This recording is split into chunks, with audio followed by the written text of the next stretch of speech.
Hello to you once again. This is where we start with the renowned poet and cultural icon, Dr. Diana Ferrus, celebrated for her iconic poem, "I've Come to Take You Home," is receiving her provincial official funeral. And this is in Worcester today. The 72-year-old icon who passed away last week is honoured for profound contributions to South Africa's cultural heritage, including her key role in repatriating Sara Baartman's remains from France. Attending that funeral service for us is SABC News reporter Abra Barbier, who is in Worcester and joins us live. Abra, a giant in her own right, being laid to rest today.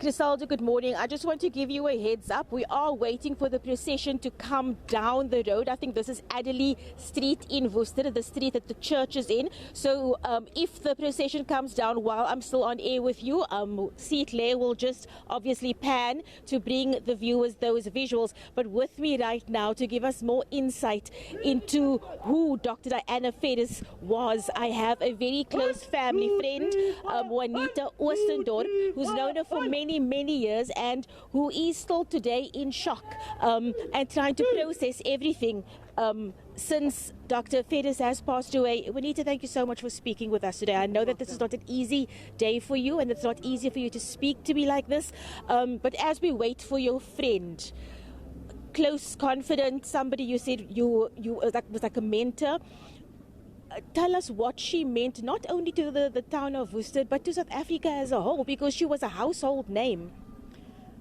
She was a household name. We look at her as the mother of our nation. I feel privileged to stand here waiting for her in this last journey, but she was a mentee. I was her mentee, but she had the ability for all of us who she led, especially in the, in our writings and how we proceeded, to also become a mother, where she reprimanded us if she thought, no, this is not right. I think she had the ability to pull us together, to guide us. And if she told you, speak to that one, you knew she thought it through. That person would not even know why. But that was what we call the magic of Diana. She had a quiet force. And the last month of her stay in hospital, I just spoke to the chaplain who said, I saw you there every day. I said I felt compelled. And she gave me notes, instructions, which I thought is for the next chapter, but actually is for our next chapter. And I think that Diana today is being heard.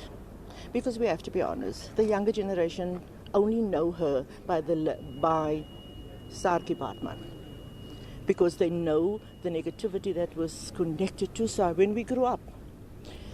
But today, I think she takes in the role that we want her to almost be separated, because she was a poet, she was everything before Sara, and she will go on, because we will make sure that as Worcester honors her today, that she will be in our hearts, in our schools. In our primary school, they will be taught the real magic and value of her. For us as a family, for us as her mentees, we weren't ready. But I think she thought we were ready. I had my moment last night when I looked through the notes and the stuff that she said, and I'm like, can I do this? But she told us, always chin up, shoulders back, and do your thing. So we're going to make her proud. We lost a living icon, and I think some of us in South Africa never really eternalized it.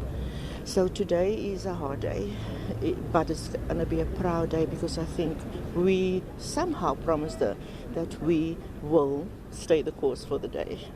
Just quickly before I let you go, because I see they're coming closer, the president in his statement, he also said that she was somebody who really understood the human condition. And what stood out for me about her is why she felt the storyteller is so important, because that's how we keep our stories alive. It's our connection between the past and the future, and it gives a name to the nameless, the many nameless who suffered in this country over the years. What sparked her to start putting her thoughts to paper? Do you know? I think it's about telling the stories of our past. And she, to the end, said that we have ignored the matriarchs of the family who was the storytelling, who were telling the stories of their fathers and their aunts and their uncles, and we thought it was insignificant. And actually within those stories were the lessons. And she tells the story in, I don't know whether you've seen Bones, a documentary, where she said she realized on the day that her mother voted for the first time how many other mothers there were with stories and the pride. And that was one of the instructions, Abra, was continue to write. Tell our stories, and maybe it's not for us today, but for our children's children. And I think the important thing is that we all have a story. Our families have stories from where we come from, and we shrug, it's around the campfire, but it needs to go somewhere. And I think that is one of the legacies she left behind, that our stories are not, it matters, it's not insignificant, and we need to take it as the basis for the road forward. Thank you so much for your time. Well, Griselda, there you have it. Dr. Diana Ferrus might not be with us in person anymore, but her legacy will obviously live on, as you've just heard from her very good friend over here. And the stories that she has told over the years, that will be with us for a very, very long time to come. Griselda? Abra, thank you very much indeed. You were telling me that that procession is just not too far away from you. And of course, these are live pictures inside where the funeral service is taking place for renowned poet Dr. Diana Ferrus. This is taking place in Worcester, celebrated for her poem, "I've Come to Take You Home." Let's just take a listen for just a moment.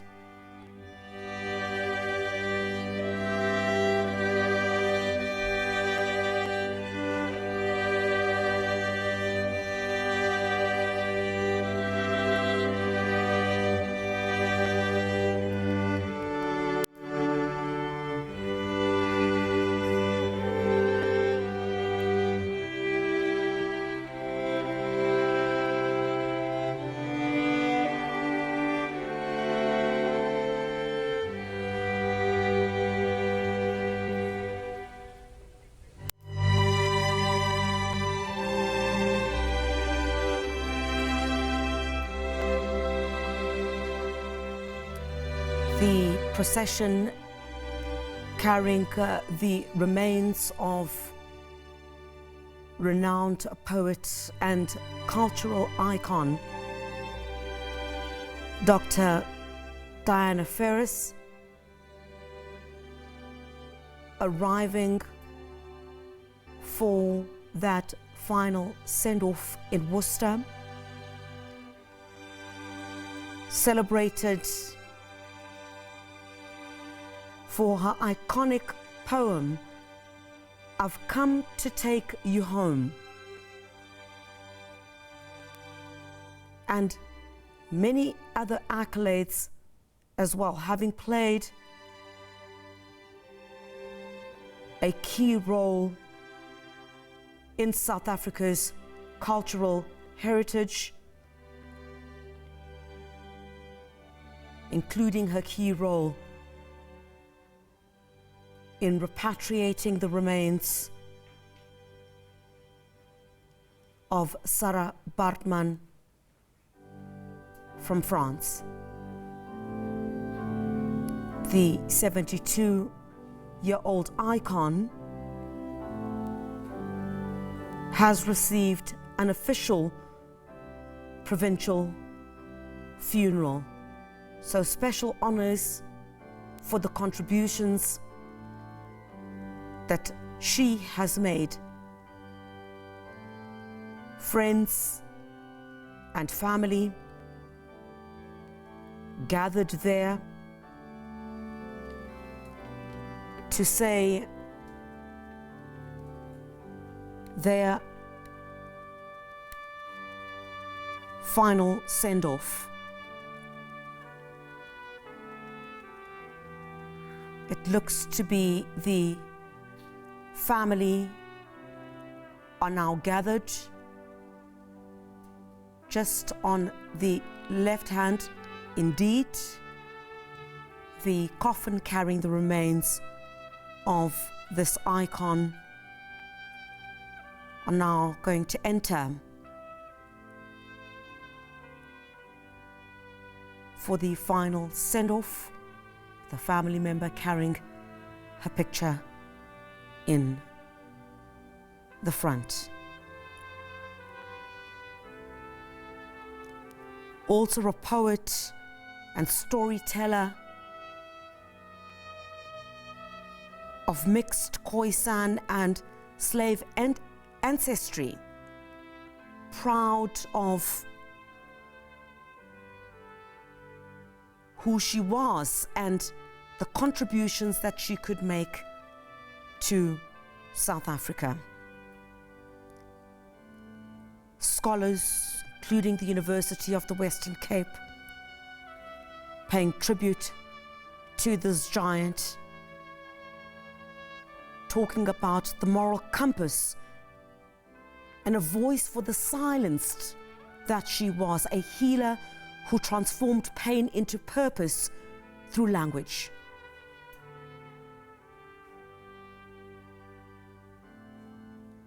The University of the Western Cape in that tribute saying her work carried the power to restore dignity and to confront injustice and to inspire healing across generations.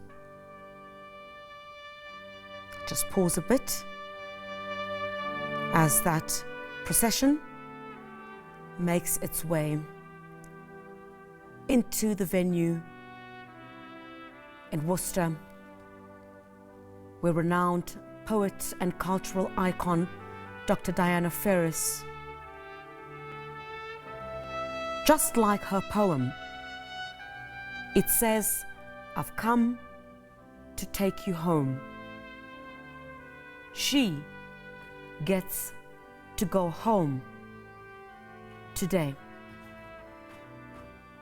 in an official provincial funeral being held in Worcester. Let me pause as the family makes their way in.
As the family arrives with the remains of Dr. Diana Ferrus, and you'd recall, celebrated, as I said, for that iconic poem titled, "I've come to take you home." And it reads, "I have come to take you home. Home. Remember the veldt, the lush green grass beneath the big oak trees. The air is cool there and the sun does not burn. I have made your bed at the foot of the hill Your blankets are covered in buchu and mint, and proteas stand in yellow and white, and the water in the stream chuckles, sings songs as it hobbles along over little stones. I have come to trench you away from the poking eyes of the man-made monster who lives in the dark with his clutches of imperialism, who dissects your body bit by bit, who likens your soul to that of Satan and declares himself the ultimate God. I have come to soothe your heavy heart. I offer my bosom to your weary soul. I will cover your face with the palms of my hands. I will run my lips over the lines in your neck. I will feast my eyes on the beauty of you, and I will sing for you, for I have come to bring you peace. I have come to take you home, where the ancient mountains shout your name. I have made your bed at the foot of the hill. Your blankets are covered in buchu and mint, and the proteas stand in yellow and white. I have come to take you home, where I will sing for you, for you have brought me peace, for you have brought us peace. The poem of this renowned poet and cultural icon being laid to rest today, Dr. Diana Ferrus. I've just read that iconic poem, I've come to take you home.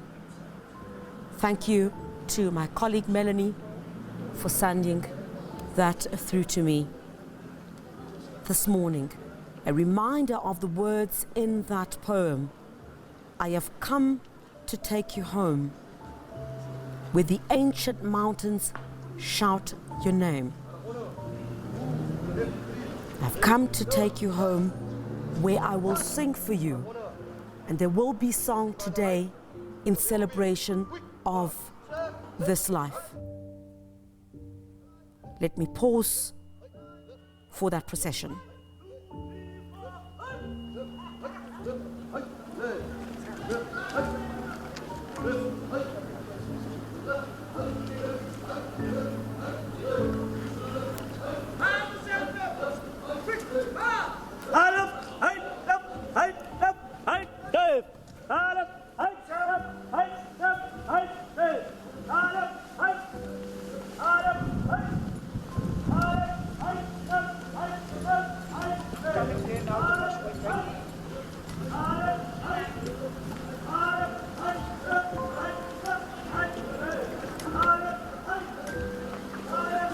Guys,